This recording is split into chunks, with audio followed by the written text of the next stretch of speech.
இந்தியாவில் தயாரிக்க முடிந்த ஒவ்வொரு தயாரிப்பையும் இந்தியாவிலேயே தயாரிக்க வேண்டும் என்று பிரதமர் நரேந்திர மோடி வலியுறுத்தியுள்ளார். உத்தரப்பிரதேசம், ராஜஸ்தான் மாநிலங்களுக்கு பிரதமர் நரேந்திர மோடி நேற்று பயணம் மேற்கொண்டார். கிரேட்டர் நொய்டாவில் உத்தரப்பிரதேச சர்வதேச வர்த்தக கண்காட்சி 2025 அவர் தொடங்கி வைத்தார். இது மாநிலத்தின் பல்வேறு கைவினை மரபுகள், நவீன தொழில்கள், வலுவான சிறு குறு நடுத்தர தொழில்கள் மற்றும் வளர்ந்து வரும் தொழில் முனைவோரை ஒரே தளத்தில் முன்னிலைப்படுத்துகிறது. கைவினைப் பொருட்கள், ஜவுளி, தோல், விவசாயம், உணவு பதப்படுத்துதல், தகவல் தொழில்நுட்பம், மின்னணுவியல் மற்றும் ஆயுஷ் உள்ளிட்ட முக்கிய துறைகள் இந்த கண்காட்சியில் இடம்பெற உள்ளன.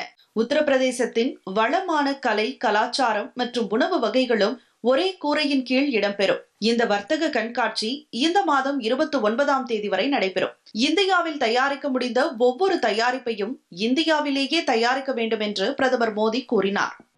दूसरों पर निर्भर होने से ज्यादा व्यवस्था कोई और हो ही नहीं सकती.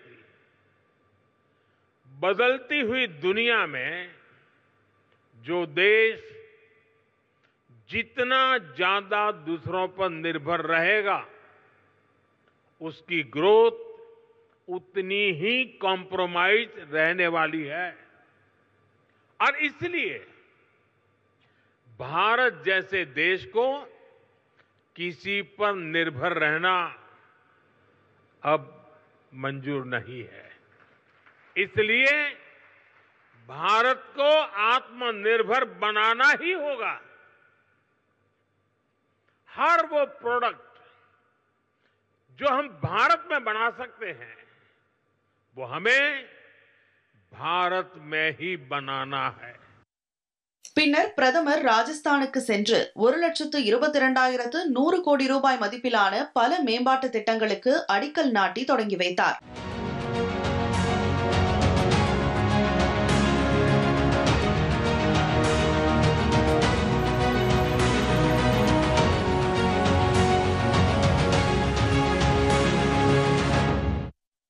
அப்போது பேசிய பிரதமர் ஜிஎஸ்டி வரி குறைப்பு குறித்து எதிர்க்கட்சிகள் தவறான தகவல்களை பரப்புவதாக குற்றம் சாட்டினார்.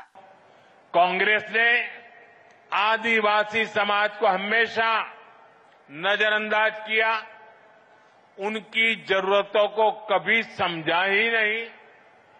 ये भाजपा सरकार है जिसने आदिवासी कल्याण को प्राथमिकता देते हुए अलग मंत्रालय बनाया.